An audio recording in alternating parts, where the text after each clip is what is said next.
que facilitan la interacción, el cara a cara, construyen relaciones más horizontales, aunque esas relaciones no siempre sean positivas, es decir, que ciberidealismo pues tampoco sería científico, pero ha surgido, por lo tanto, nuevas oportunidades para la investigación y para la relación intercultural.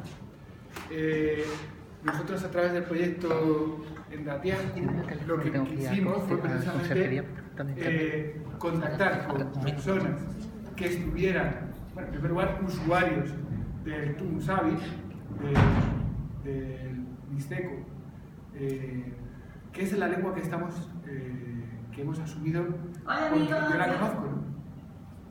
Pero también con investigadores en todas las lenguas originarias. A través de congresos, como el último que se realizó en Barcelona, en realidad el primero sobre revitalización de las lenguas minorizadas y las lenguas originarias, pude conocer a Carla Vilés. Ella, como ha dicho Juan Pablo, es investigadora por cultura, es náhuatl, no hablante, y desde dentro y desde fuera, ambas perspectivas a la vez, nos ofrece una visión crítica de cómo se ha normalizado, cómo se ha promovido las lenguas, concretamente el náhuatl, las lenguas originales del náhuatl, en México. Los sistemas de normalización, como ha pasado también en España con el catalán, el euskera, gallego, mallorquín, valenciano, etc. Los sistemas de normalización políticamente fortalecen a las comunidades, pero por otro lado provocan efectos secundarios, que es la pérdida de valor de las variantes, de la diversidad dentro de la propia lengua.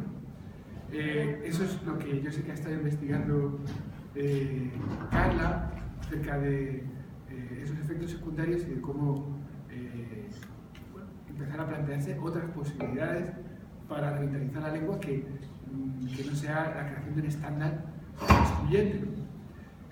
Acerca de la experimentación gráfica en el ciberespacio, en la lengua náhuatl, pues yo no tengo ni idea. Eso es lo que nos va a hablar Carla. Encantado. Hola a todos, gracias Joaquín por esta buena presentación, gracias a Juan Pablo por darnos chance de abrir este espacio de debate y de plática. Entonces sí, bueno, soy Carla Vilés, como ya lo saben, como escrito.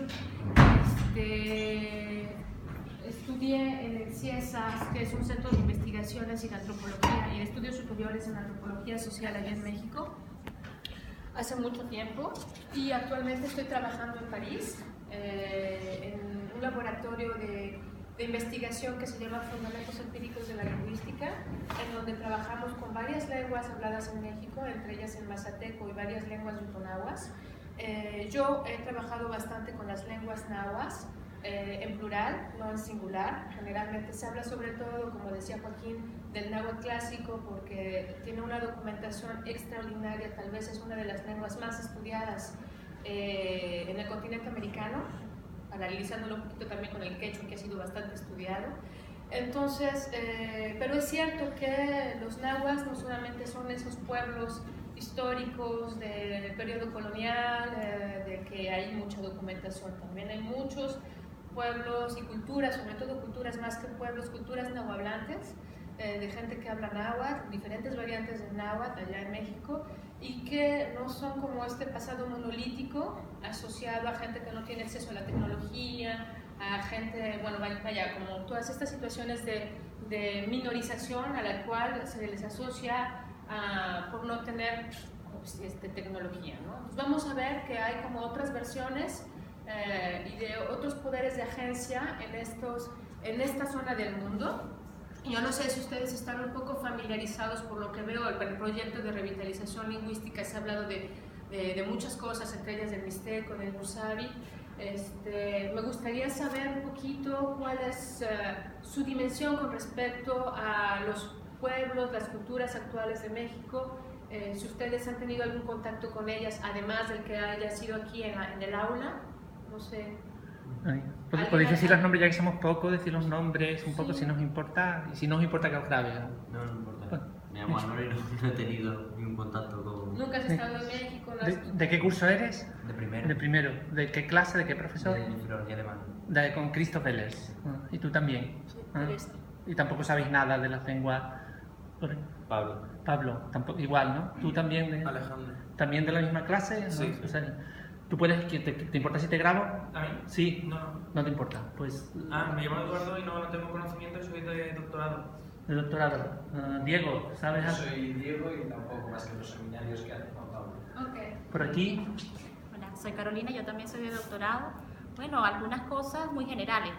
Yo soy venezolana y allí, por supuesto, la literatura, a través de la literatura, básicamente. Okay. Pero, digamos, la lengua traducida, obviamente. Sí, la lengua náhuatl o azteca traducida al español. Es lo que hemos trabajado, algunos poemas, sobre todo en la parte primigenia. Okay. Por lo menos en la formación, en la licenciatura de allá, hay una parte que corresponde a toda la época precolombina y allí es donde entra toda esta información. No sé si, digamos, exactamente se corresponderá con lo que tú estás planteando, si son traducciones, tú sabes, que den cuenta realmente de la grandeza lingüística. Bueno, ya eso escapa, ¿no? Pero por lo menos esos son los acercamientos que tengo, muy básicos, muy básicos. Perdón, me falta una chica. Perdón, desde primero también. Yo soy Lucía de primero y tampoco tengo conocimiento. Es Sí. la primera vez que escuchan hablar en concreto de las culturas nahuas en términos históricos y contemporáneos. Bueno, por una parte, me da un montón de gusto platicarles de eso porque es un universo fascinante, muy interesante, que nos enseña mucho de la diversidad lingüística y cultural del mundo en tiempos de globalización, ¿no? Lo cual es para mí una cosa muy pertinente en términos académicos, pero también políticos y culturales, ¿no? O sea, me parece que no podemos desligar la práctica lingüística a los vínculos políticos y culturales de reivindicación identitaria que pueden asociarse a ella, ¿ok? Entonces, esto es un eje muy importante porque generalmente, como comentábamos con Joaquín, tenemos tendencia a separar tajantemente la parte cultural de la parte lingüística, ¿no? O sea, como si nos diera un poquito de miedo porque son horizontes que demandan competencias muy particulares y específicas, pero digamos que lengua y cultura históricamente han estado ligadas, ¿ok? Con sentidos positivos o negativos, pero muchas veces tienen una cara, ¿ok? Portan la identidad de la persona que la habla. No nos podemos desprender de ella. Tanto, por ejemplo, que yo no hablo el mismo español que muchos de ustedes. La chica venezolana no habla exactamente el mismo español que se habla en Sevilla, en Salamanca o en otras partes del mundo, ¿ok?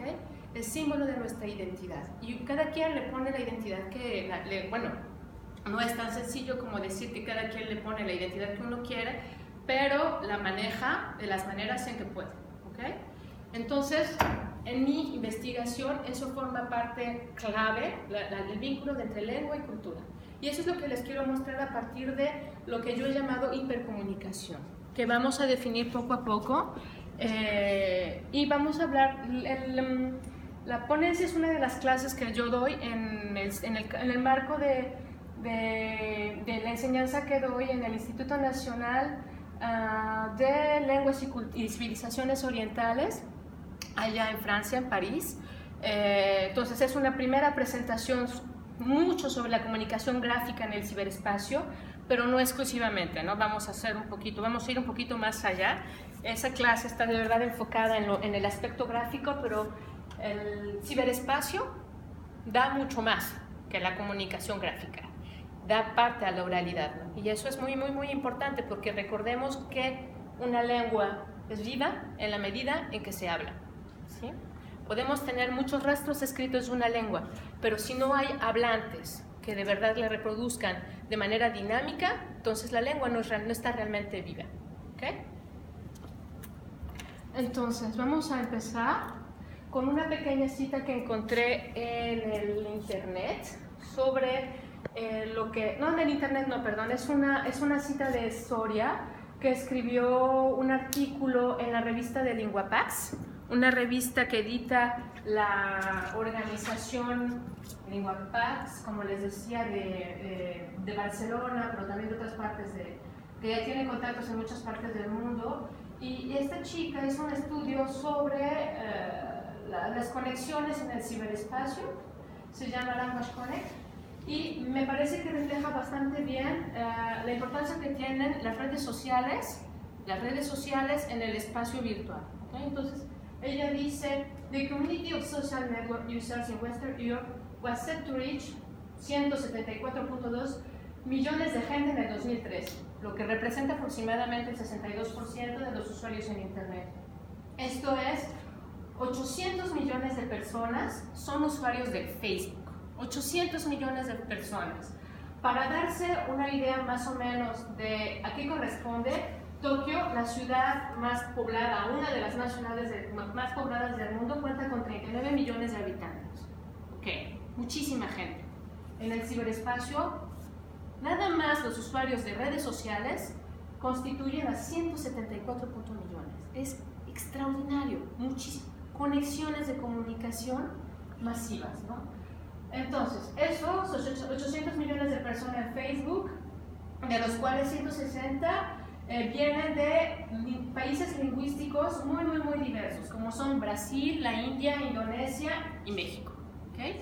del cual vamos a abordar el caso en concreto.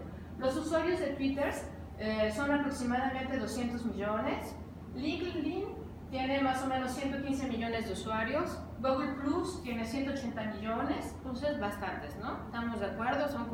Densidad de población es bastante alta, ¿ok? No es solamente que sea algo, una minoría, pues, ¿no? Al contrario, vemos que ustedes, por ejemplo, ¿cuántas veces al día están en su cuenta Facebook o utilizan alguna red social? No sé, por ejemplo, tú, ¿cuántas veces, si hacemos como una especie de paralelismo entre tu uso de Internet en la vida cotidiana, como cuánto tiempo de tu vida le dedicas al Facebook? De las 24 horas que tiene el día, a lo mejor le puedo dedicar, yo qué sé, 6, 7... Bastante tiempo. Sí, bastante. ¿Tú? Menos, un poco menos, unas 2 horas. ¿Cómo? 2 horas. 2 horas, es bastante, ¿no? Y cuando estás en Facebook, estás sobre todo con amigos españoles de tu comunidad, o también integras otro tipo de gente que has conocido en el mundo. De todo el mundo, bueno, de otros países también. De otros países también. ¿Cómo cuáles? Alemania. Alemania. Alemania, entonces ya bastantes kilómetros. Has viajado bastantes kilómetros nada más con el uso de Facebook, ¿no? Por allá, por ejemplo. También Alemania. Pero más bien con Instagram o WhatsApp también. Facebook no se lo utiliza mucho. Tú, no escuché bien, perdón. Con WhatsApp o Instagram, pero Facebook no se lo utiliza mucho. Tú eres más bien WhatsApp, ok. Los usuarios de WhatsApp también son enormes, ¿no? Así, y también conecta con un poco por todo el mundo. Entonces estamos viendo que en distintos puntos del mundo hay conexiones globales muy amplias, masivas, que llevan mucho tiempo de la vida de uno, ¿sí? Entonces no es algo nada más ligerito, así como que hay, no. Yo defino aquí la hipercomunicación como un fenómeno de flujo de información acelerada y extendida por la tecnología numérica, digital más bien, es decir, construida y transmitida en un espacio virtual, con consecuencias eventuales en un lugar físico concreto. ¿Okay?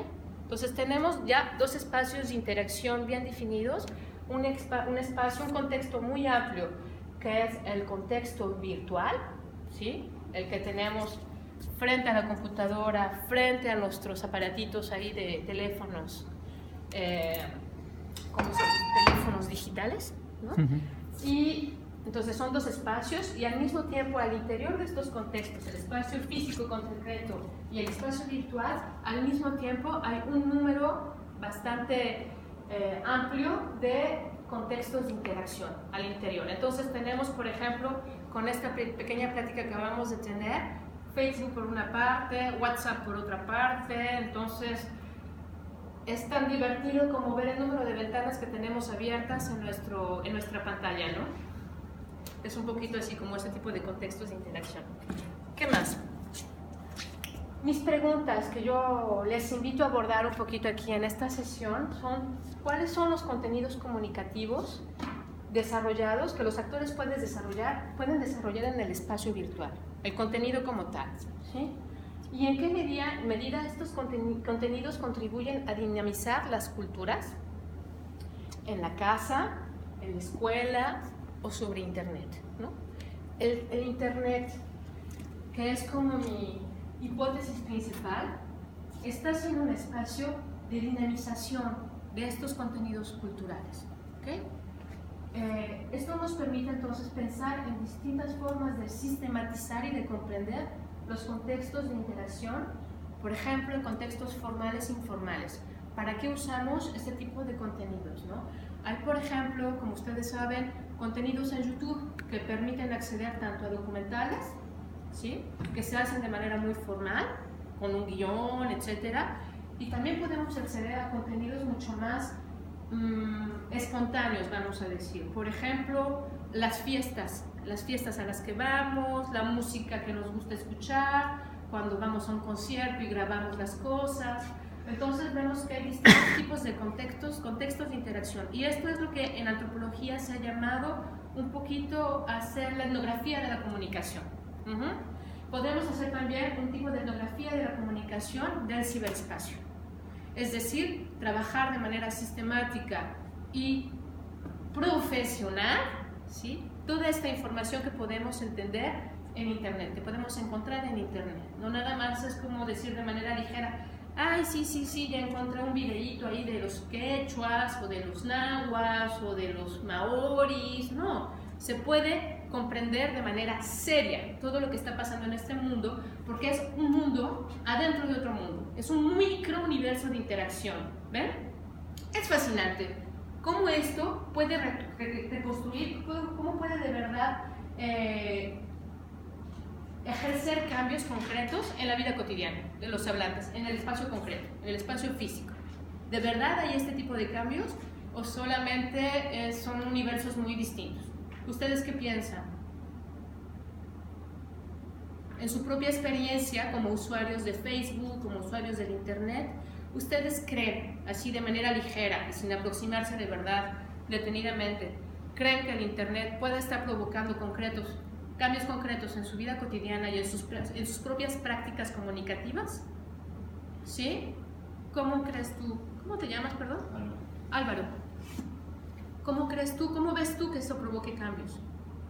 La forma de comunicar es completamente diferente ahora. ¿Cómo ves tú mismo que está cambiando tus prácticas comunicativas?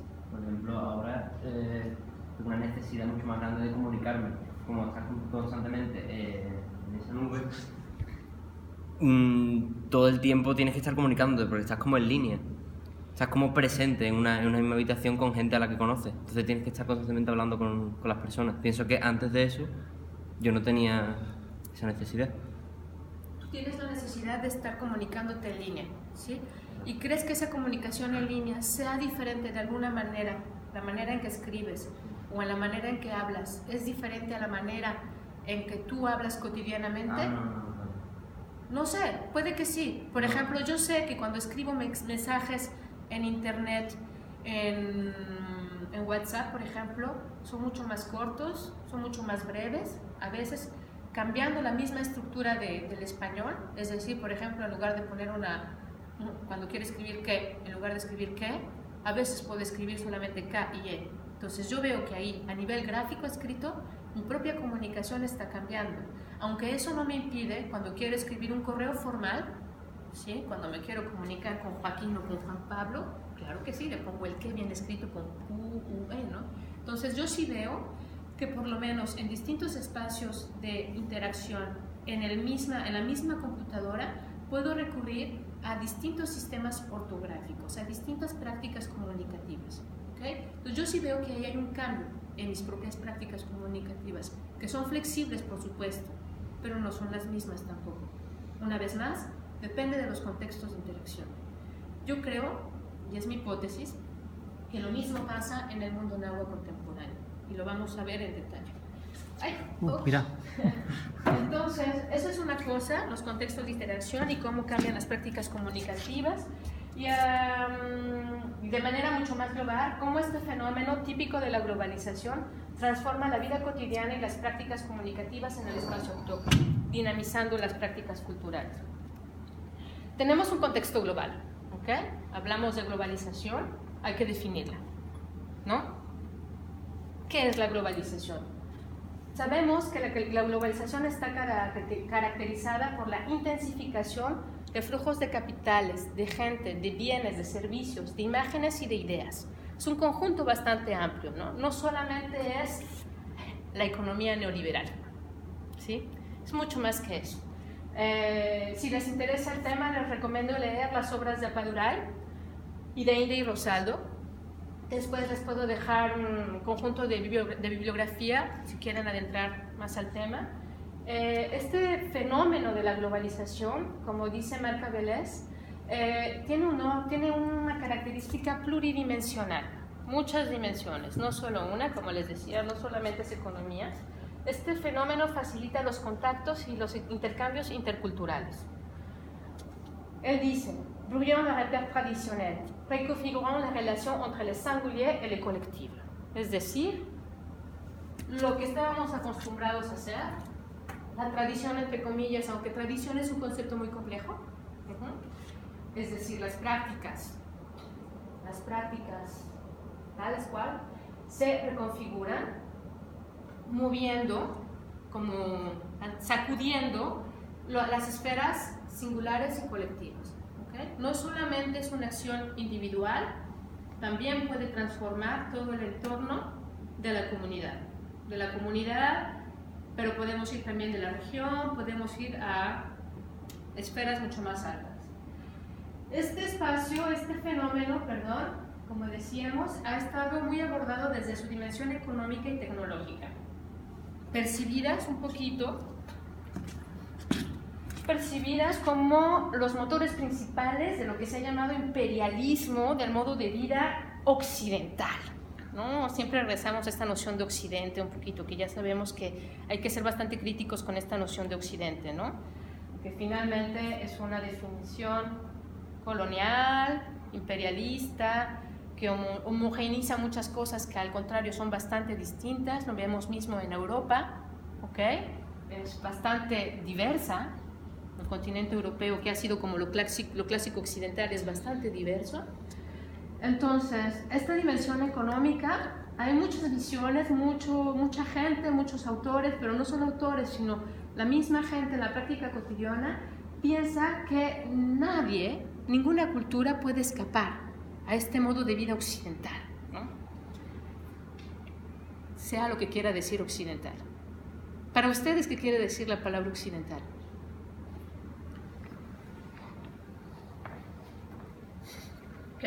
Hay que ser críticos y también está bien hacer autocrítica, ¿no? Porque finalmente es otro rico también. Si uno puede criticar lo que está afuera, pero también uno puede criticarse a sí mismo, ¿no? Y eso es un ejercicio bastante rico, porque nos permite al mismo tiempo distanciarnos y conocernos a nosotros mismos, ¿no? Y eso es muy interesante porque estamos en una universidad, no en cualquier universidad, estamos en la Universidad de Sevilla, estamos en Europa, y estamos, por favor, en el lugar que fue un punto de conexión súper importante con América Latina, ¿sí? Entonces, yo creo que es muy rico pensar quién es Occidente, siendo ustedes clasificados históricamente como occidentales. ¿Qué es Occidente para ustedes? Occidente se opone a Oriente, no existiría Occidente sin Oriente, con todos estos conceptos geopolíticos, también de geografía cultural. Lo inventaron los europeos para oponerse a Oriente. Oriente era un mundo exótico y al mismo tiempo era un mundo peligroso porque se habían opuesto dos religiones históricamente, los cristianos y los musulmanes. Los musulmanes eran orientales y se llamaban orientales porque vivieran en Al-Ándalus. Seguían siendo orientales, son otras influencias orientales, aunque al menos al occidente del resto de Europa. Y es curioso porque ese esquema pretendió aplicarse también a América, que está todavía más al occidente. Exacto. podría categorizar como orientales. Bueno, pues si es al revés, oiga, si estos son más occidentales.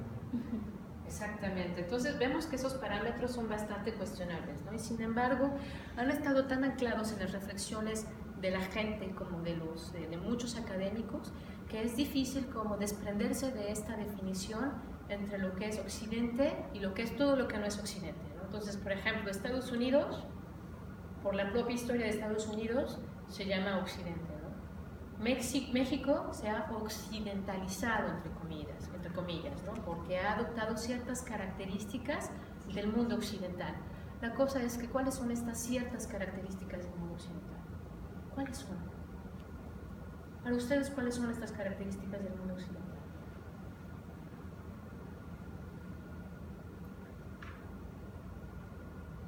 La democracia, por ejemplo. La democracia griega, una de ellas. Sistema político. ¿Qué otra? El capitalismo. Sistema económico. ¿Okay? El comunismo. De acumulación de riqueza. El comunismo también. ¿Por qué el comunismo? Porque surgió también aquí en Occidente, aunque luego se ha ido extendiendo a otras partes. El comunismo se ve como un peligro que procede de Oriente, porque Rusia, la Unión Soviética. Ahora, pero surgió de aquí de Europa. Quiero decir, surgió como una idea occidental, el comunismo, la idea marxista. El marxismo, claro, sí. Marxista, claro. pues sí, de origen Y marxista, se ¿no? llevó a Rusia. Entonces vemos cómo esta práctica, por ejemplo, en términos políticos, se dice que el mundo occidental es también la forma de vestirse, el tipo de música, el tipo de tecnología, el sistema político democrático, pero vemos que eso incluso es cuestionable porque vemos que desde Europa también surgió una ideología alternativa al modelo capitalista, ¿no? El fascismo también, el occidental. Fascismo. El fascismo también es occidental. Entonces, digamos que ese término occidental lo tenemos que tomar con muchas comillas, por eso lo pongo entre comillas, ¿no? Porque hay que tener mucho cuidado con esta definición del occidental. En términos concretos, permite definir todo lo que no es europeo, ¿okay? de esta parte de Europa, ¿no? Históricamente.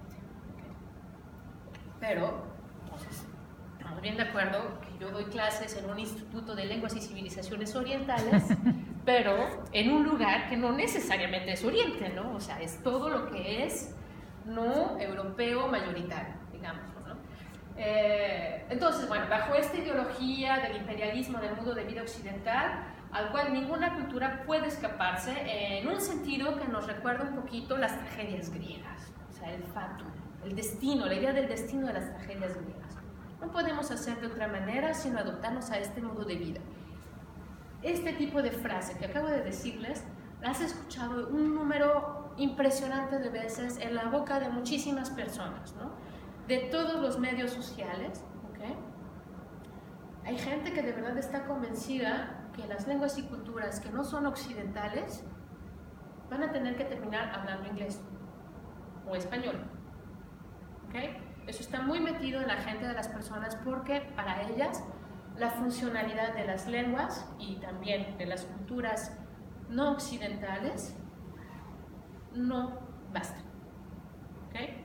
Tiene que adaptarse en este sentido que nos recuerda un poquito al darwinismo lingüístico y cultural. Y podemos también remitirnos a la idea del evolucionismo de Darwin, que es otra idea muy interesante pero que ahorita no me da tiempo de abordar, pero que sí es muy interesante cómo criticar esta noción del darwinismo lingüístico.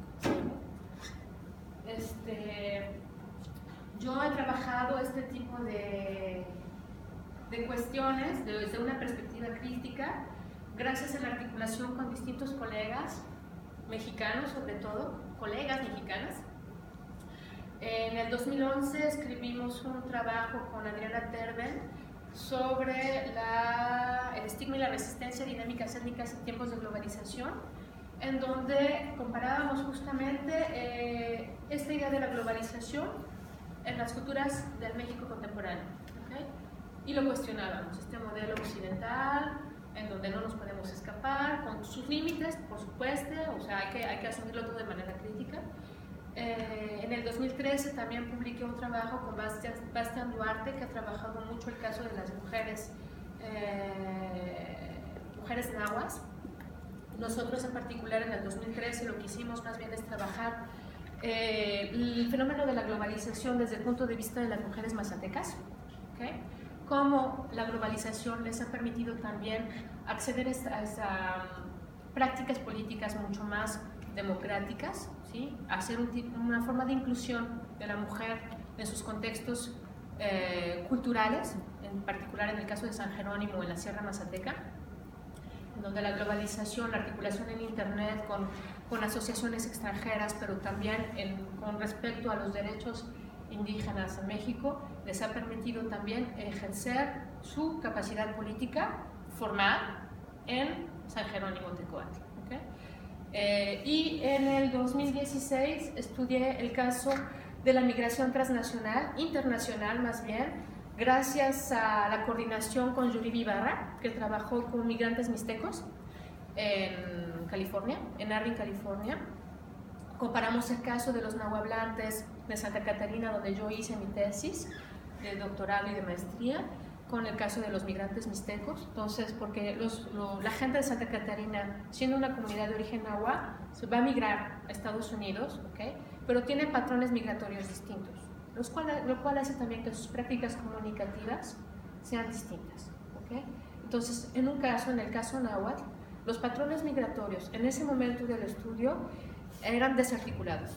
Entonces, los migrantes viajaban más bien a lugares distintos y el náhuatl en esos contextos para ellos mismos no tenía tanta funcionalidad, lo cual incrementó la pérdida del náhuatl en la misma comunidad. ¿Okay? Lo que se veía como lengua comunicativa mucho más funcional era el inglés, ¿okay? Y el náhuatl tenía cada vez espacios de funcionalidad más reducidos. Por su parte, la migración mixteca lo que mostraba era lo contrario. ¿Okay? Una historia de migración muy larga, de muchísimas décadas, pero en donde la gente llegaba al mismo espacio, a Irvine, California, y necesitaba el mixteco como lengua para acceder a la vivienda, por ejemplo, ¿no? Para poder tener espacios de vivienda, la gente se reunía y podía intercambiar con información importante en mixteco. Entonces, el mixteco era una lengua, o sigue siendo una lengua, que tenía mucho valor y mucha importancia, que le servía de algo. Entonces vemos que todo depende de las formas en que la gente hace uso de sus prácticas lingüísticas. No es solo un destino, o sea, no es cierto que todo el mundo se tenga que adaptar a la lengua, cada quien. Y digo, este caso el contraste entre el caso náhuatl y el caso mixteco en Estados Unidos es muy interesante, porque Estados Unidos finalmente es un país definido como occidental, ¿no? Primermundista, entre comillas, ¿no? Porque esta clasificación entre primer mundo y segundo mundo y tercer mundo, no hay segundo mundo, ¿dónde está? ¿No? Entonces, es muy interesante porque finalmente, ¿no? ¿Dónde está el segundo mundo? No hay. Bueno, en fin, entonces es un caso que nos lleva a reflexionar, a cuestionar esta ideología del imperialismo del modo de vida occidental. Es muy interesante esta cosa del primer mundo y el segundo mundo, ¿no? Y el tercer mundo, porque finalmente son términos que no surgen para el mundo económico, pero que el mundo económico se lo adopta para legitimar estas categorías, ¿no? De lo que es una categoría jerárquica. Esta es la vertical, ¿no? Esta es horizontal, esta es vertical, ¿no? Entonces, de los que están arriba y de los que están abajo, ¿no? Aunque no partía, bueno, yo los invito a de verdad explorar esta idea y estas definiciones del primer mundo y el tercer mundo, que no necesariamente surgen desde una estructura economicista, sin embargo se la apropian los económicos para validar esta idea de que los que están arriba son mejores y los que viven en el tercer mundo son pobrecitos, ¿no? En fin, tenemos por ejemplo un consejo, el Consejo Alemán sobre el Cambio Climático. Su acrónimo en alemán era la WBGU, que habla, por ejemplo, de lo que es la hipercomunicación y de sus consecuencias. Vamos a ver qué dice, ¿no? Dice, an indirect consequence of global transport, global business and global information is that the Western lifestyle is expanding across borders at lightning speed. Se extiende el mundo de vida occidental. Tenemos McDonald's por todos lados, incluso en la India hay McDonald's. Pero cuando uno quiere ir de manera mucho más profunda y seria a entender la expansión de este mundo de vida occidental, se da cuenta que los McDonald's no son los mismos en la India que en México. Para empezar, en México hay chile. En los McDonald's siempre encontramos chile. Y en la India, en lugares vegetarianos, la hamburguesa no tiene carne. ¿Sí? Pues no es exactamente lo mismo. Se adaptan las formas. ¿Okay? Puede ser la misma empresa, eso es cierto. Pueden haber injusticias sociales, eso también es cierto. Pero el mundo de vida occidental no es homogéneo tampoco al interior. ¿Ven? Entonces, eso lo que nos habla también es de esta idea del village global, de la ciudad global. ¿Alguien había escuchado hablar del término ciudad global? Aldea global, sí, pero aquí se tradujo aldea global. La aldea global, sí es cierto, la aldea global, sí es cierto. Le village es aldea, sí es cierto, la aldea global. ¿Alguien había escuchado hablar de este término de aldea global? ¿Sí? ¿Qué habías escuchado? Lo que están planteando, la homogenización de ciertas prácticas, de cultura, de formas de comunicación y todo. Con respecto a lo que decías de Occidente, ¿no? Y lo que comentaban que nosotros, bueno, en América somos el occidente del occidente, digamos, ¿no? Y acuérdate que históricamente se conoció, por lo menos la parte del Caribe, como las Indias occidentales, porque, claro, buscando la India oriental, se toparon con la India occidental. Entonces, yo creo que también es una forma eso de querer denominarnos dentro de una globalidad, de aldea global, es también como para sentirte que perteneces. Tú hablabas al principio de identidad, también eso tiene como un sentido de pertenencia. Cuando tú perteneces a una identidad, ¿no? O a un concepto identitario que tiene que ver con lengua, con cultura. Entonces, al sentirte occidental, al sentirte parte de esa aldea global, bueno, va por allí también. Son conceptos que son subliminales, que a veces, como tú dices, no nos paramos a cuestionarlos, a pensar en ellos, a criticarlos, porque, digamos, estamos inmersos allí. Como tú dices, desde que tú empiezas a estudiar, por lo menos en América, esto que tú decías del primer mundo y el tercer mundo, los países en vías de desarrollo, que ese es un término también que se utiliza allá, por lo menos para Venezuela se denominaba un país en vías de desarrollo. Tú dices, bueno, ¿dónde está ese segundo mundo? ¿Cuál es el desarrollo al que queremos llegar? ¿A pertenecer a qué idea de aldea queremos llegar, ¿no? Porque el desarrollo que tenemos como país no es el desarrollo que se considera, pues es un concepto también, sí. Es un concepto también occidental y que excluye, al igual que incluye, excluye, ¿no? Exacto. Y todo lo que está fuera de la aldea global, ahorita me imagino que eso está siempre al margen, está prácticamente olvidado y bueno, y va quedando cada vez más aislado. Es decir, si no perteneces a la aldea global, ¿qué haces? Si no tienes un McDonald's cerca, ya, ¿qué pasa? ¿Dejas de ser occidental? ¿Dejas de...? No hay McDonald's, es que se puede comer o no. Es cierto, este tipo de conceptos, de nociones que se han ido como internalizando en las prácticas de la gente, en el lenguaje de la gente, a veces se naturalizan, están completamente naturalizadas y parecen normales, ¿no? Tan normalizadas también, ¿no?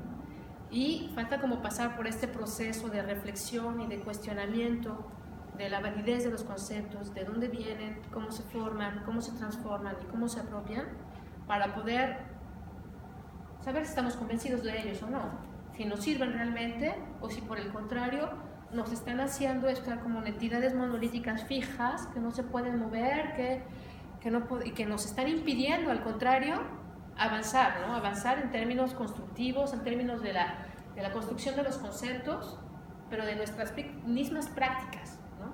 Nuestras mismas prácticas cotidianas de vida, porque recordémoslo, o sea, la conceptualización no es solamente la idea, también va con las prácticas, ¿no? Lo que hace uno, ¿no? Y es muy importante. Entonces, esta noción de la aldea global es una noción que surge de un señor que se llama Marshall McLuhan, En los 60 más o menos, Marshall McLuhan era profesor en Inglaterra que estudiaba literatura inglesa, entonces ya vamos, su identidad como constructor del conocimiento estaba más bien por la lengua y cultura inglesa.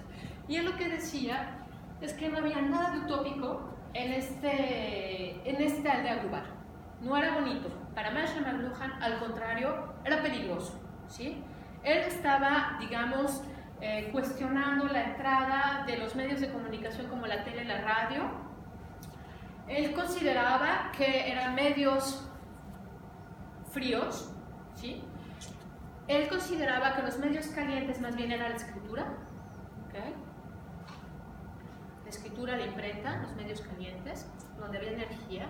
Para él, todo lo que era ese mundo mediático, de la televisión y del radio en ese entonces, el internet todavía no estaba de verdad accesible a todos y todavía no existía el internet en ese entonces, lo que iba a generar era un espacio casi canibalesco. Qué feo, ¿no? Asociado al mundo bárbaro, salvaje, del retroceso, de lo que está atrás. Cuidado, él decía, el espacio en el que vivimos se vuelve más pequeño, es único y resuena en los tambores de los tam-tams de la tribu. Qué fuerte, ¿no? O sea, para él, el mundo global, la aldea global, estaba asociado con contenidos negativos de lo que era vivir en comunidades étnicas. ¿Ven? Los tam-tams de la tribu, para él no era algo positivo. Los tambores de la tribu no eran algo positivo. Eran un regreso en una línea evolucionista de las culturas, ¿no? Para él, las culturas no occidentales estaban atrás, mientras que el mundo evolucionado occidental estaba aquí adelante con la escritura. ¿Okay? Posicionamos entonces las prácticas de la escritura en un lugar elevado, jerárquico, y a las prácticas orales, ¿sí? De los medios de comunicación, como la televisión, son orales, ¿ven? O sea, citamos la oralidad abajo de la escritura, ¿ven? Es muy fuerte. ¿Qué es lo que tenemos entonces? Tenemos un campo de tensiones y de paradojas en esta visión de la globalización. ¿Qué es lo que dice otra vez este consejo alemán del cambio global? Dice, with the technological and cultural contraction of the Earth into a quasi-urban space, global village, the characteristics and paradox of metropolis are reproduced on a planetary scale. Anonymity induced by close proximity, loss of attachment induced by oversaturation of social values, short-term orientation induced by overwhelming stimulation, self-organization in specialized ethnic, professional, or hedonistic group by means of hypercommunication. O sea, un montón de cosas negativas en la hipercomunicación. ¿Entendimos la cita? En mi inglés afrancesado. ¿Sí? ¿O lo traducimos al español? Díganle, podemos hacerlo también. ¿Cómo? Vamos a traducirlo al español entonces. Dice, las características y paradojas de la metrópolis, o sea, del mundo urbano, se reproducen en una escala planetaria. ¿Okay? Dice, la anonimidad es inducida por la proximidad más cercana, ¿no?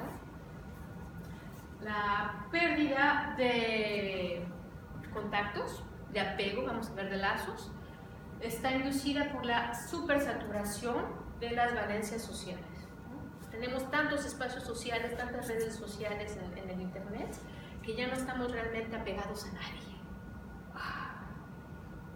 Ya no tenemos apego realmente. Tú, que pasas 6 horas en internet, ya no tienes vida social, bajo esta definición. Podemos cuestionarlo, ¿no? ¿Qué más dice? La orientación a corto término, inducida por la sobresaturación, ¿no? La sobresaturación, la estimulación, ¿sí? sí, bastante densa. Y luego la organización, la autoorganización en grupos hedonísticos especializados, étnicas profesionales. No, a ver, no. Es la hipercomunicación hace que todo se especialice en grupos étnicos, profesionales y hedonísticos, ¿no? Estamos hiperespecializados, ya no hay nada de verdad que nos conecte con el mundo. Es un campo de verdad de paradojas y de ambivalencias con respecto a la vida cotidiana en el espacio físico concreto. ¿Ustedes qué piensan? ¿Cierto? ¿Un poquito cierto, más o menos cierto? Creo que es una profecía, ¿no? Eso en aquel tiempo era como una especie de profecía casi milenarista, porque acababa de empezar el nuevo milenio. Es una cita del 2001, ¿cierto? Y lo cierto pues, es que no se ha producido de esa manera, ¿no? Es decir, que hay redes sociales generalistas y abiertas, completamente abiertas, que dan lugar a conflictos que siempre están en los medios de masas. Por ejemplo, los medios de masas intentan apropiarse de los medios sociales que han surgido de las redes sociales. Los medios sociales que tienen una estructura más horizontal y que construyen el acontecimiento sin obedecer a la agenda setting o la agenda setting, ¿no? En inglés, el establecimiento de lo que es noticioso cada día por parte de los grandes medios de masa. Y claro, Twitter, pues, efectivamente funciona de manera horizontal, caótica, a veces, muchas veces conflictiva y también a veces provocando escándalos falsos o propagando noticias falsas. Pero eso no aparece aquí. Eso es otra manera, es otro conflicto, otro problema. Y los grupos especializados, pues quizás yo los veo más bien entre gente de las élites, por ejemplo, LinkedIn, ¿no? LinkedIn, sí, ahí sí. Los profesionales se organizan en su propio ámbito, pero vamos, no en... Por ejemplo, en Facebook, pues hay una gran facilidad para crear grupos, comunidades, entrar en unas o en otras comunidades, y son comunidades de todo tipo, ¿no? Sí, pero la gente siempre tiende a ir a aquella que va con sus creencias, ideas, y eso es lo que explica que ahora se esté polarizando todo mucho más. Es decir, que tú te conectas con la gente que piensa igual que tú, no te conectas con gente que piensa diferente, aunque puedas. ¿No? Es lo que está pasando. Pero eso no pasa también en la vida cotidiana. Sí, pero aquí es con más en mayor medida, porque estás todo el día conectado y todo el día reforzando tus propias ideas, mientras que en la vida cotidiana es más fácil que te puedan venir ideas distintas. Tú seleccionas mucho más el contenido de información y de grupos a los que tú quieres acceder en Internet que en tus propias prácticas cotidianas. En las propias prácticas cotidianas uno está obligado a relacionar, bueno, obligado entre comillas, pero o sea, digamos que tienes mucho más facilidad para conocer a gente que puede no pertenecer a tu campo de ideas, ¿no? Y ahí estamos hablando de la teoría de campos también, es otro tema fácil. Vivimos en mundos que tienen esferas de conceptualización y de vida distintas también. Pero es cierto, ¿no? O sea, digamos que en la vida cotidiana también hay como muchas oportunidades de relacionarte con gente con la que tú puedes encontrarte sorpresas, ¿no? Sorpresas cognitivas, sorpresas lingüísticas, sorpresas de muchos tipos, ¿no? Y también eso es muy rico de la vida cotidiana. Es cierto que en el Internet uno tiene la capacidad de decidir a qué tipo de información accede o a qué tipo de desinformación accede también. Y los algoritmos también deciden por ti.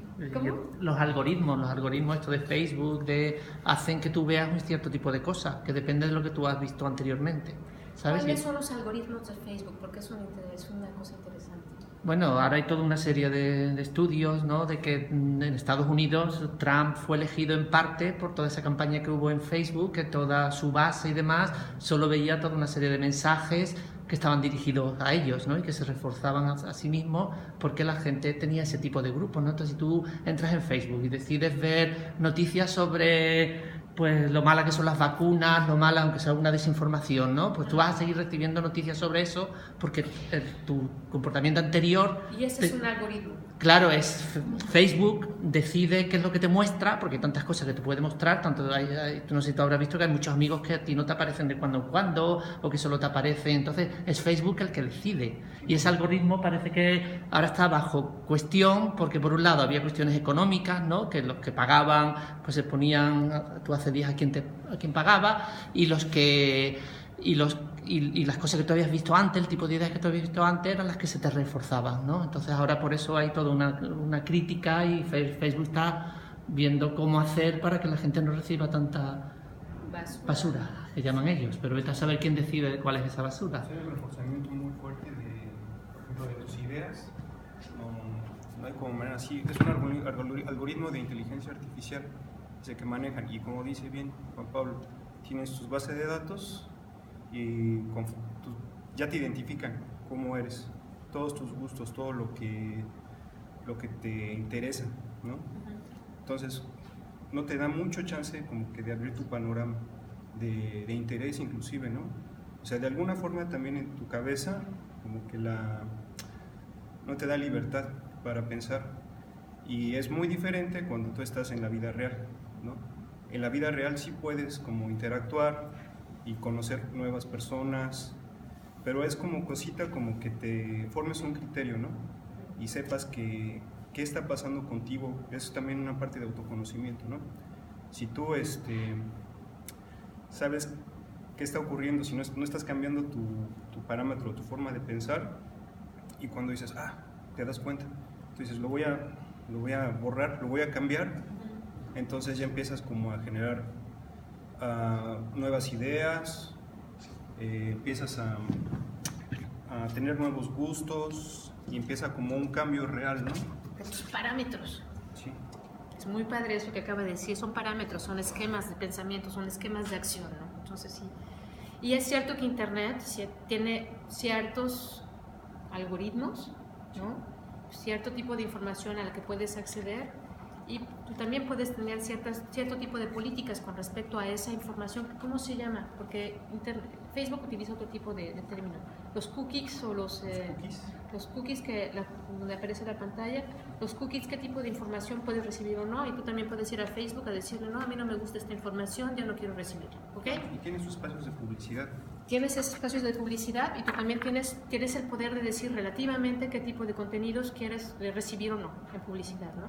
Luego siempre te siguen bombardeando con otro tipo de cosas, porque es cierto que si le cliqueas tú a los zapatos que te gustaron en ese momento o al tipo de contenido que quieres ver en ese momento, lo registra Facebook y después te vuelve a aparecer un tipo de información sobre ese tipo de contenidos, ¿no? Entonces es un poco invasivo, digámoslo, ¿no? En tu vida, y quieras o no, cuando tú abres la pantalla y aparece ese anuncio, te implica un nivel de desconexión, te perturba también, ¿no? O sea, tienes que acceder a ese tipo de... lo ves automáticamente, aunque no quieras, lo estás viendo, ¿no? Y eso es muy fuerte. Pero bueno, lo que decíamos es que finalmente esta visión de la globalización y de la hipercomunicación tiene todo este campo negativo, digamos, percibido como un poco restrictivo, en donde uno no tiene tanta libertad de actuar con respecto a la vida cotidiana. Puede ver sus contenidos de verdad, puede ser cierto también que, por ejemplo, el inglés sea, y es cierto, una de las principales lenguas utilizadas en el ciberespacio, y eso también lo cuestiona Claudia Soria. Es muy interesante leerlo también, porque finalmente el término, las lenguas que utilicemos en el ciberespacio están determinadas también por la interfaz en el que estemos accediendo y por nuestras propias prácticas, ¿no? Lo que demuestran también es que para poder acceder a este tipo de espacios comunicativos en el ciberespacio, ¿okay? La mayor parte de las veces, cuando uno no habla una lengua dominante, por lo menos tiene que ser bilingüe, ¿okay? Entonces hay un bilingüismo allí necesario generalmente para este tipo de espacios. Vamos a ir poco a poco, aunque este tipo de espacios también se han creado alternativas, interfaces también en lenguas indígenas, como es el caso de las lenguas quechua, como es el caso también de las lenguas mayas de Guatemala. Y entonces, como decíamos, estas perspectivas pandémicas de las relaciones humanas verticales, o sea, buenos y malos, del mundo urbano, está marcándonos por estas cosas de un tipo de imperialismo cultural deslocalizado por todos lados, ¿no? Sin embargo, como decíamos desde el principio, yo quiero presentarles una versión mucho más crítica y propositiva, ¿sí?, de la hipercomunicación a través del caso de las civilizaciones, de las culturas autóctonas, nahuas específicamente, ¿sí?, nahuablantes, vamos a decirlo, porque cuestiona estas aproximaciones monoculturales dominantes, ¿sí? Entonces, ¿quiénes son los nahuas? Los nahuas es el término histórico que se ha utilizado para definir a un grupo lingüístico muy diverso, es por lo menos el tercer grupo lingüístico más diverso de México, de origen mesoamericano, es decir, antes de que llegaran los españoles al territorio mexicano. Es muy, ¿cómo decirlo? Mesoamérica es muy vieja, ¿sí? Mesoamérica no son los aztecas solamente, que es lo que más conocemos del mundo mesoamericano. Los aztecas vivieron, el imperio azteca en realidad estuvo presente solo 150 años antes de la llegada de los colonizadores. Perdón, estoy en España y yo sé que es una manera fuerte de hablar. En México hablamos de los españoles en este término general, que hay que también ser críticos. Yo misma como mexicana, al saber que la España de ese entonces no es la España de hoy en día, afortunadamente. Bueno, en fin, entonces los aztecas solo estuvieron allá como imperio 150 años antes de la llegada de los españoles, es decir, muy poquito con respecto a toda la vida de los pueblos mesoamericanos, en donde ya había grupos nahuablantes en todo el territorio mexicano o en muchas partes del territorio mexicano.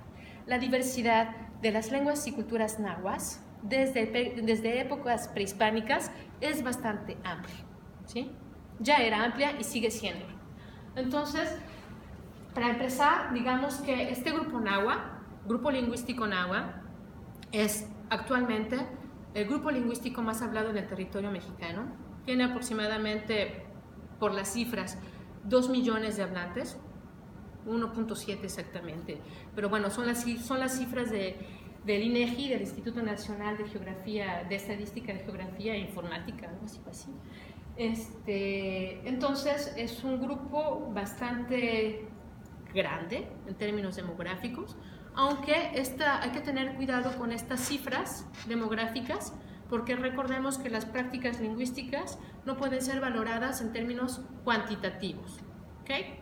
El valor de un grupo por sus propias prácticas lingüísticas es cualitativo, ¿okay? Hay esta noción de no podemos juzgar el valor de un grupo con respecto a si son 50 personas o si son 100,000, ¿no? Son sus prácticas culturales y lingüísticas.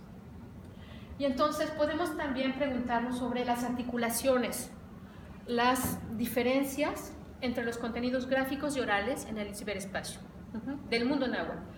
Y también cuestionar qué tipo de contenidos tienen, si son prácticas culturales vivas o si por el contrario son antiguas, ¿no? ¿Qué es lo que encontramos en el ciberespacio con respecto al mundo náhuatl?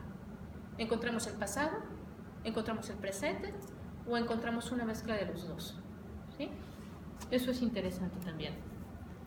Recordemos entonces que el Internet son sobre todo dinámicas de socialización, porque incluso cuando no se trate de redes sociales, en donde tenemos interacciones más directas, entre comillas, aunque siempre hay un espacio entre la recepción del mensaje, entre el envío del mensaje y la recepción del mensaje, también en páginas como,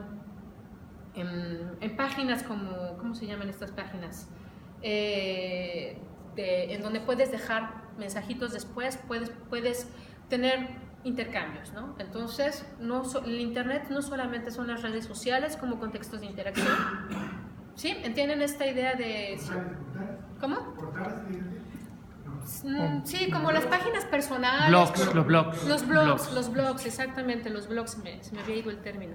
Los blogs también puedes tener ese tipo de intercambios, puedes dejar tus comentarios, siempre hay, no sé si se hayan dado cuenta, como un tipo de información al final, contactos, ¿no? Entonces ya tú puedes escribir si lo deseas.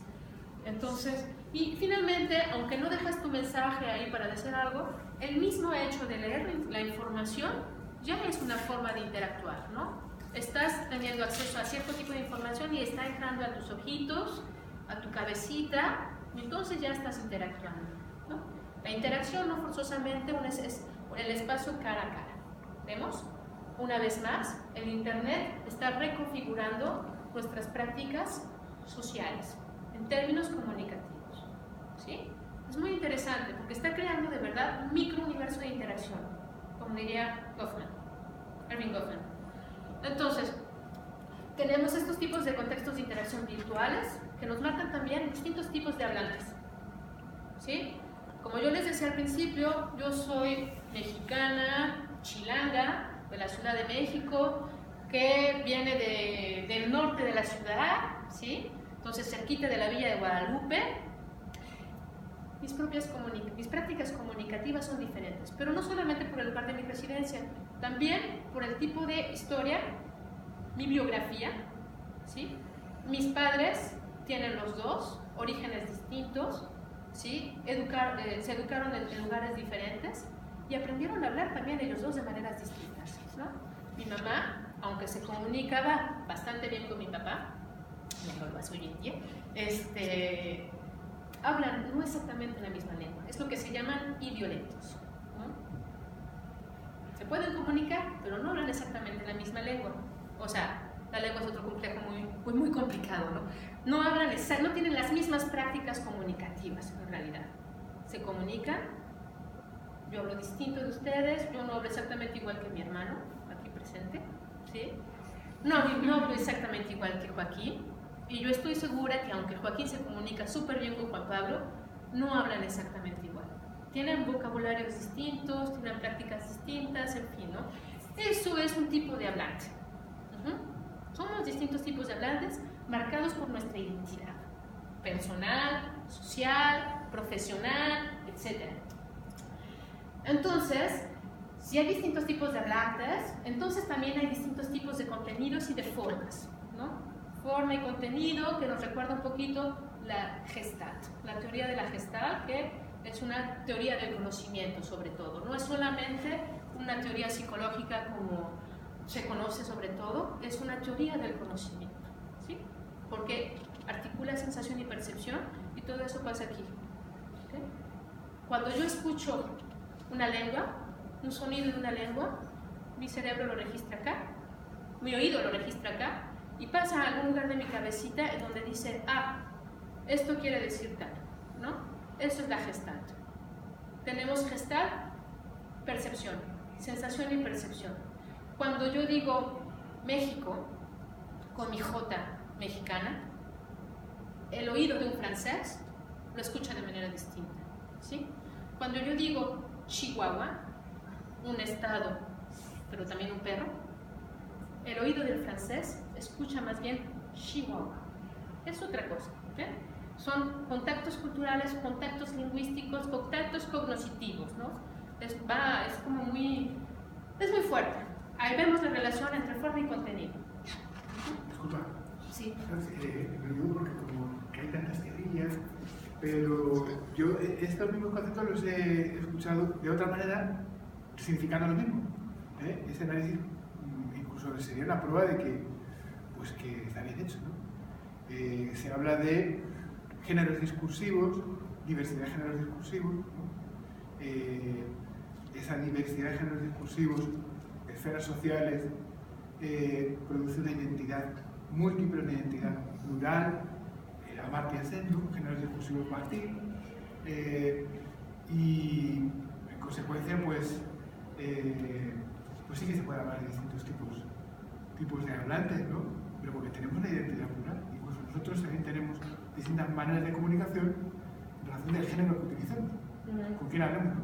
Yo cuando hablo con ustedes inmediatamente actualizo mi español mexicano, estado viviendo hace unos cuantos años, pues utilizo vocabulario mexicano, por ejemplo. Sí, totalmente. Nos pasamos actualizando siempre nuestra información, ¿no? Es como cuando le pones en el internet actualizar, lo hacemos, solamente que nuestro cerebro lo hace automáticamente, ¿no? Todo el tiempo, en la interacción, en el contacto con la gente, sea de manera física, concreta o sea virtual. Nos pasamos, nuestro cerebro es así, ¿no? Y también desecha información, afortunadamente. También puede desechar información que no le sirve. El problema es cuando desechas más. Bueno, eso es otra cosa. En fin, vamos a pasar entonces concretamente al caso Nahua. Entonces, por una parte, tenemos en el espacio virtual distintos tipos de contextos, distintos tipos de páginas, vamos a decirlo. Entre ellas tenemos una organización que tiene su sitio web que se llama Raising Global Voices. A lo mejor han escuchado en el seminario de Juan Pablo hablar de esta organización. Raising Global Voices es una organización no gubernamental muy interesante, muy interesante en términos lingüísticos y culturales, porque está enfocada en dinamizar acciones a favor de la diversidad lingüística y cultural, estableciendo redes de activistas en Internet, ¿sí? Es una página que de verdad está muy interesada a nivel global en reforzar y en promover acciones a favor de la diversidad lingüística y cultural, y hay muchas lenguas, ¿no? Entre ellos las lenguas náhuatl, ¿no? Esta organización, mayas y demás también, ¿no? Ofrece formaciones, recursos, financiamientos y tutorías a las comunidades que buscan desarrollar sus historias a través de las tecnologías informáticas de la comunicación, lo que se llama TIC, ¿no? Las consecuencias de estas tecnologías informáticas de la comunicación en los procesos de la dinamización lingüística y cultural, en el espacio físico comunitario, o sea, la articulación entre lo virtual y lo físico, que hemos estado hablando mucho de eso, está muy interesada en este vínculo, ¿no? El Raising Global Voices. Entre ellos, bueno, eso es por ejemplo Janes Ortiz, un maya hablante, que estuvo también coordinando esta organización. Nos lo ha hecho saber, o sea, sí hay como un interés muy grande entre estas articulaciones del espacio físico y el virtual.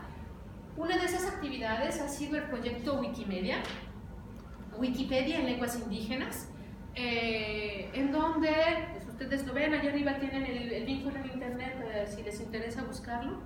De todas maneras ponen Global Voices, lenguas indígenas, Wikipedia, y cae directo ahí, ¿no? Entonces, ¿qué tenemos en esta página?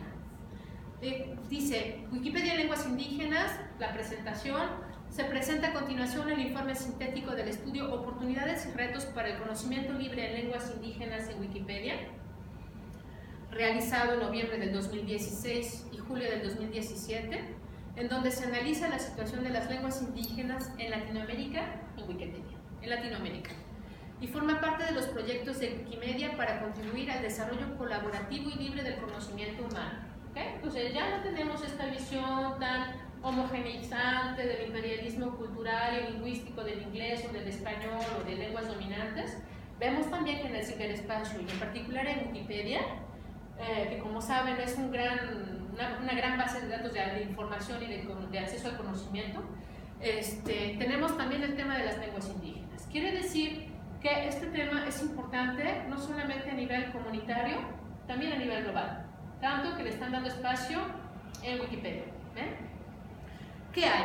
Entonces, ¿qué podemos ver aquí en la imagen? Tenemos un video, ¿sí? Es el lema de Wikimedia en 11 lenguas de México. México es un país megadiverso, ¿sí? Tiene entre 300 y 400 hablantes de lenguas indígenas. Bueno, no, perdón, 300 o 400 lenguas indígenas, ¿ok? No es lo mismo. En este video lo que tenemos es el lema en tzotzil, una lengua maya, ¿sí? por Manuel Pérez, que lo tenemos aquí presente, no lo vamos a pasar, pero los invito a ir para que le echen un ojito.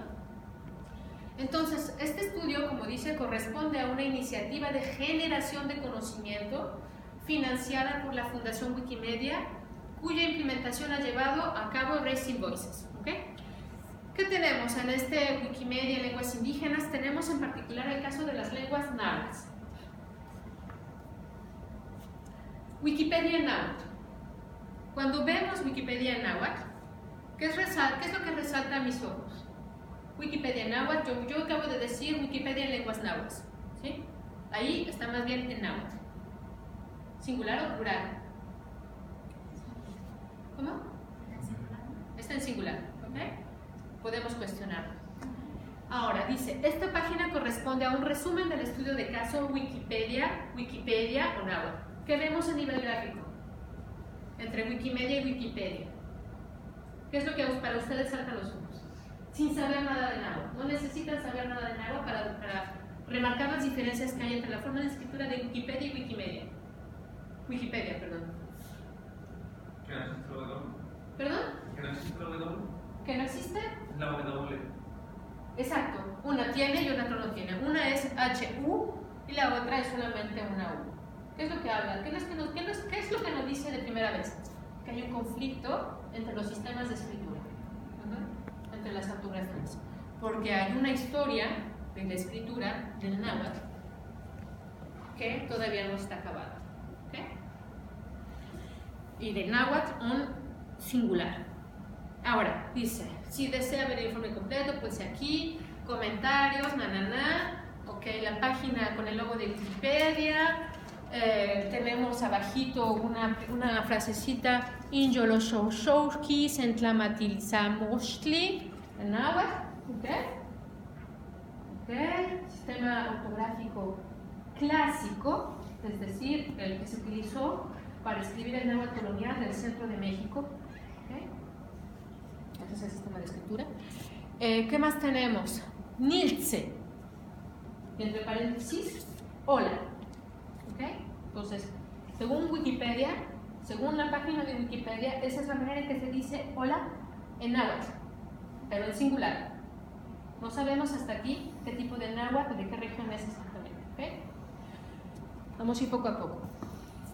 Dice, entonces, Nilce fue la primera palabra que dio comienzo al proyecto de Wikipedia en lengua náhuatl, singular, el 10 de agosto del 2003 bajo el código Nananá, y el 6 de septiembre, o sea, día de mi cumpleaños, padre, del 2003 fue llamada como Wikipedia, un derivado fonético que tiene su origen en la escritura del náhuatl clásico. ¿Okay? Confirmamos la hipótesis, ¿okay? Sistema de escritura del náhuatl clásico. Vemos que allá arriba hay otro sistema de escritura, Wikipedia con W. ¿Okay?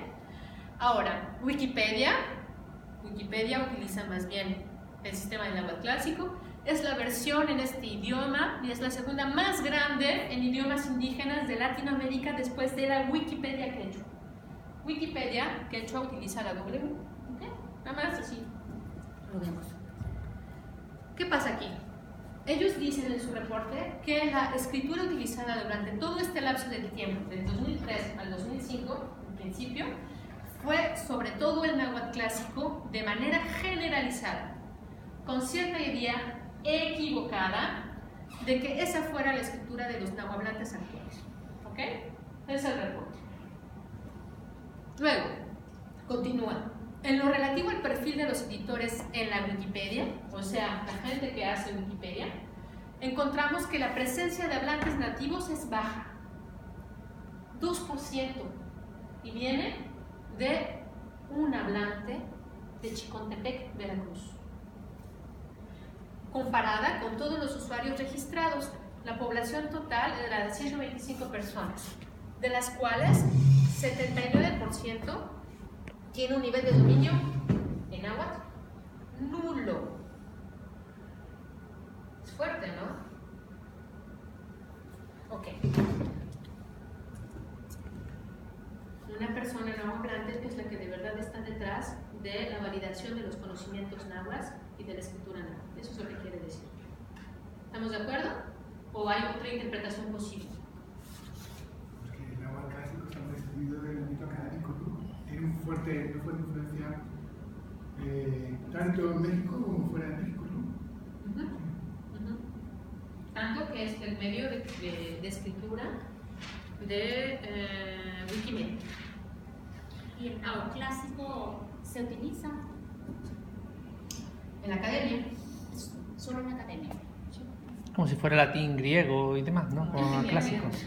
Un objeto de estudio. Que es más estudiado que el actual, ¿no?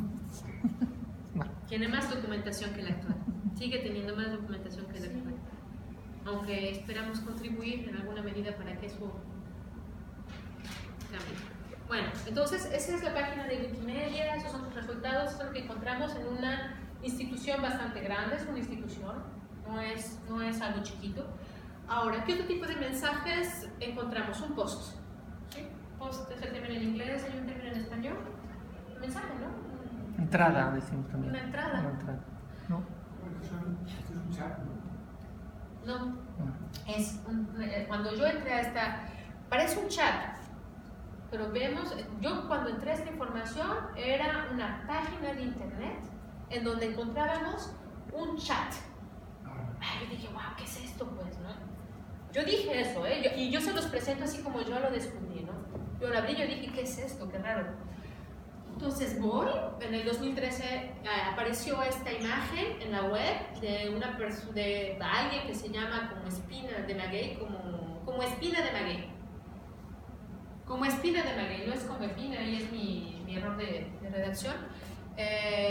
Mostrando una conversación informal en náhuatl, en un iPhone.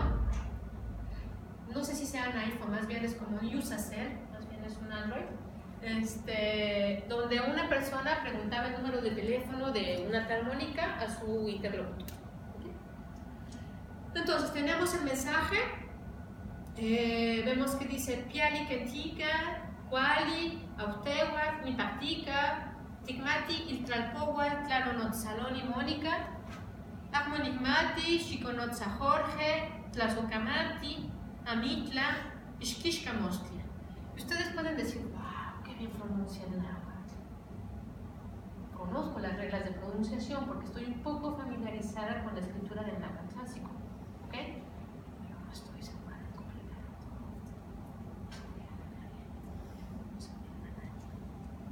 Vamos a ver por qué.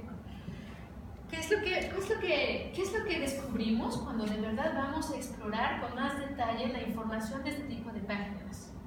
¿Sí? A ver, porque finalmente es un discurso escrito interactivo, como diría David Cristal, que surge en Internet como una nueva forma de interacción. ¿Okay? Entonces yo me pregunto en qué medida estas interacciones de verdad se emplean como un espejo de las prácticas orales. ¿Okay? Mi primera pregunta, ¿de verdad la escritura está reflejando la oralidad o es otra cosa distinta? ¿Sí?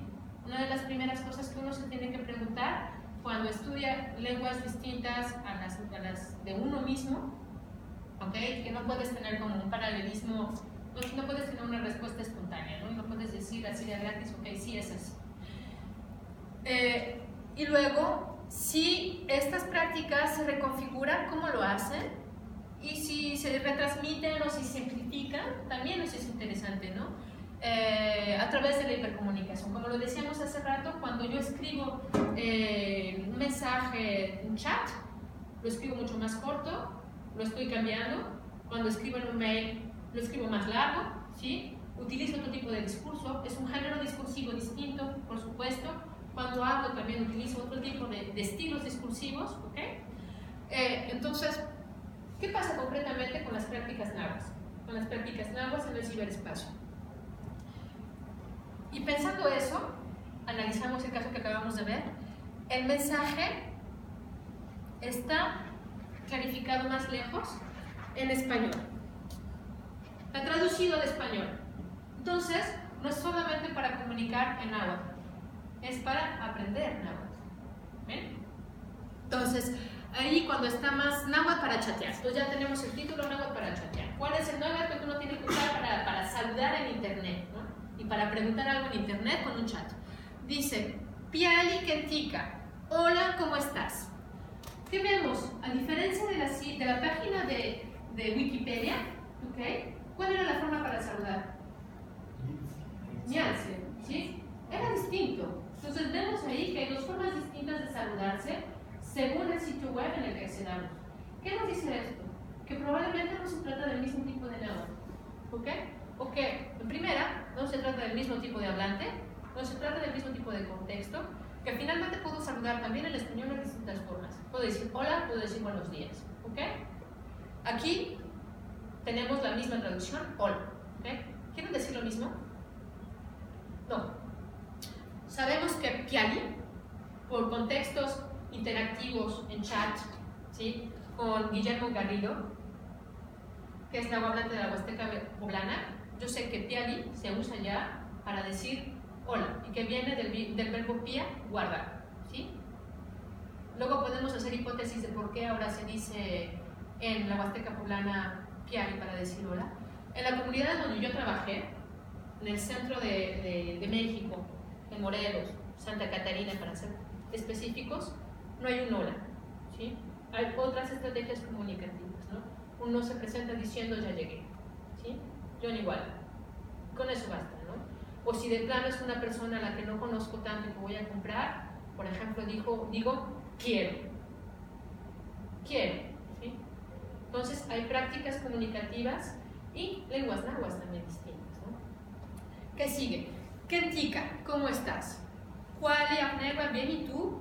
Nikpatika, estoy bien. Tikmati, yo marco en azul lo que vamos a estudiar. Y Tlalcohual, Tlanonotzaloni, Mónica, o sea, en esa pregunta, esa pregunta quiere decir, ¿te sabes el número de teléfono de Mónica?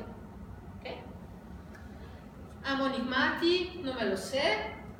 Shikonotza Jorge, llama Jorge. Tlazucamati, gracias. Amitla, de nada. Ishkishka Mostla, hasta mañana. ¿Okay? Ahí tenemos la traducción entre lo que es ese náhuatl y su versión en español, según la persona que lo está traduciendo. Solo que no sabemos exactamente quién sea esa persona. No sabemos, en realidad, de qué tipo de náhuatl se presenta. ¿Qué podemos suponer viendo solo la escritura? Vemos que es un sistema de escritura colonial del náhuatl clásico, marcado, por ejemplo, por la presencia del Kentika y del Kuali, en donde no hay W y no hay K, ¿sí? Entonces vemos que además hay otra cosa, no solamente por el sistema de escritura, también por el tipo de frases que se utilizan. Por ejemplo, au en itu, Kuali Autehuac, la segunda línea. Au es la conjunción, es el I en español del náhuatl clásico, empleado en el centro de México en el periodo colonial, ¿sí? Itu. Actualmente en el centro de México, pero de Santa Catarina se dice Juan, ¿sí? Huantehuac, Huantehuac, ¿sí? Son las dos formas. Entonces vemos allí que el mero sistema de escritura nos está hablando de las ideologías lingüísticas, no necesariamente de las prácticas lingüísticas, pero de las ideologías lingüísticas de la persona que posteó este mensaje. ¿Okay? Se enseña supuestamente para aprender náhuatl, no sabemos más, no sabemos en qué tipo de contextos, solo lo encontramos como tal en una página mucho más grande de gente que comparte informaciones, sobre todo en náhuatl clásico, ¿okay? Y cursos para aprender náhuatl clásico, ¿okay? Pero también esa es una de las limitaciones del Internet. A veces no podemos saber mucho más de la persona que crea estos mensajes, a menos que de plano vayamos con una política de policía casi para buscar exactamente quién lo generó y cómo lo generó en el servidor, que también es posible, pero lleva mucho más tiempo y es mucho más complicado, ¿no? Entonces, esa es una de las limitaciones de este tipo de contenidos. Entonces yo no puedo contactar a la persona para preguntarle qué tipo de náhuatl es, por qué lo hiciste, digamos, para intercambiar de manera mucho más personal con la persona que crea este tipo de mensajes. Ok, luego tenemos otro tipo de contenidos también en términos pedagógicos que vienen de otra esfera, en donde los participantes son mucho más identificables, vamos a decir, y que podemos acceder acceder más precisamente a los tipos de contenidos. ¿Cuánto tiempo tenemos todavía? Entonces les paso un cachito de esta